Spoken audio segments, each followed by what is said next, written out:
हरियाणा से। राधे राधे महाराज जी। महाराज जी, कर्म करो फल की चिंता मत करो के सिद्धांत पर वास्तविक में जीवन कैसे जिया जा सकता है? क्योंकि जब हम किसी लक्ष्य को प्राप्त करने के लिए प्रयासरत रहते हैं तो अनायास ही परिणाम की सोच हो जाती है। तो ऐसी स्थिति में ये सिद्धांत का पालन महाराज जी कैसे संभव है? आप दुख की चाह करते हैं क्या? तो दुख की चाह तो कोई करता नहीं, सब सुख की चाह करते हैं। तो बिना चाह किए दुख मिलता है कि नहीं मिलता? ऐसे सुख की चाह भी मत करो, केवल कर्म करते जाओ तो आपको अनायास अन्न मांगे आगे आवेगो, जो पल लागे पल को। पर आप सुख की कामना से युक्त हैं, इसीलिए बंधे हुए हैं।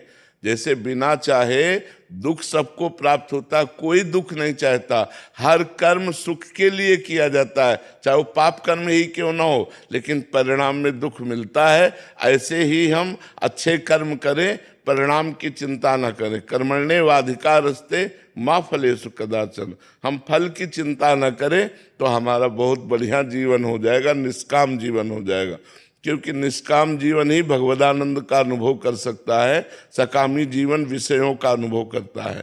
इसलिए निष्काम होने के लिए भगवान कहते हैं कि तुम कर्म करो, फल की इच्छा मत रखो। लेकिन संसारी आदमी पहले फल की इच्छा रखता है और फिर कर्म करने की, कि ऐसा ऐसा करूँगा तो इसमें इतना लाभ हो जाएगा और ऐसे से ऐसा फिर हो जाएगा। और जब वो कर्म करता है और उतना लाभ नहीं होता है तो वो दुख का भाजन बन जाता है, वो दुख का कारण बन जाता है।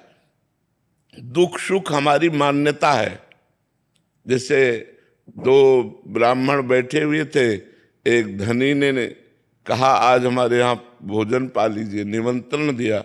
दोनों भोजन पाने गए, भोजन पा के दोनों निकले तो एक अप्रसन्न था और एक प्रसन्न था।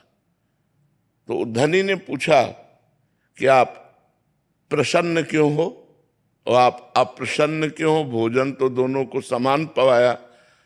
तो एक ने कहा आज हमने सोचा था कि कोई जजमान मिलेगा, भोजन पवाएगा तो 51 रुपया हमें देगा। तो आपने भोजन पवा के 11 रुपया दिए तो हमारा घाटा हो गया ना। और उससे पूछा तुम प्रसन्न क्यों हो? बोले हमें तो था कि पता नहीं भोजन मिले कि ना मिले, भोजन भी मिला, 11 रुपया मिले तो प्रसन्न हुए। अब बोलो दुख का कारण और सुख का कारण उसकी सोच है या कोई कर्म है? उसकी सोच है ना।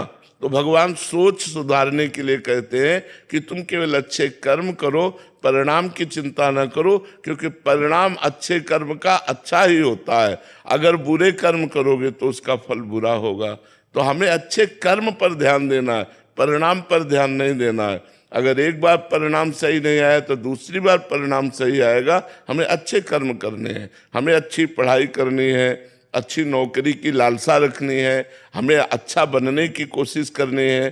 तो ये कर्म करने के लिए भगवान तो आदेश कर रहे हैं। लेकिन फल की आकांक्षा पर, जैसे आप बहुत प्रयत्न करके पढ़ाई अच्छी की और फेल हो गए कुछ नंबरों से, तो आपको निराश नहीं होना, आपको अगले वर्ष और अच्छा पढ़ना है। और जो केवल फल की आकांक्षा रखते हैं फिर वो की सोच लेते हैं, चाहे व्यापार हो, चाहे नौकरी हो, चाहे किसानी हो, चाहे जो भी हो, केवल फल की आकांक्षा रखते हैं और वो प्रवीण बुद्धि के नहीं होते। तो जहाँ रिजल्ट सामने असफलता आई, हार आई, पराजय हुई या फेल हो गए, तो फिर वो अपने को बहुत कोसने लगते हैं। निगेटिव विचार इतना बढ़ जाता है कि फिर उसकी सोचने लगते हैं। इसलिए जो भगवान कह रहे हैं, बहुत भगवान कह रहे ना, बहुत सोच विचार के कह रहे, तुम सदैव सुखी रहोगे यदि कर्म करने पर अपना अधिकार रखो, फल हमारे ऊपर छोड़ दो। फल के लिए कहा सुख दुखे समय कृत्वा लाभा लाभो जया जयो।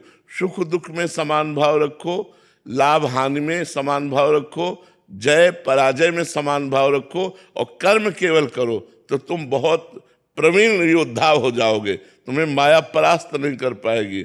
और जब हम केवल सुख की आकांक्षा रखकर कर्म करते हैं और हमें वो नहीं मिलता तो अब निराश हो जाते हैं, उदास हो जाते हैं, हताश हो जाते हैं। और हमें कर्म करना ही पड़ेगा, हमें संघर्ष करना ही पड़ेगा। मनुष्य जीवन मिला है तो हम उत्साहपूर्वक हारने पर फिर प्रयास करके जीत जाए, ये भगवान कला सिखाते हैं। अगर हम हार भी गए तो हमें उत्साहीन नहीं होना, हमें पुनः कर्तव्य का अनुष्ठान करना है और हमें विजय प्राप्त करनी है। एक बार की हार हमें एक अनुभव देती है कि हम हार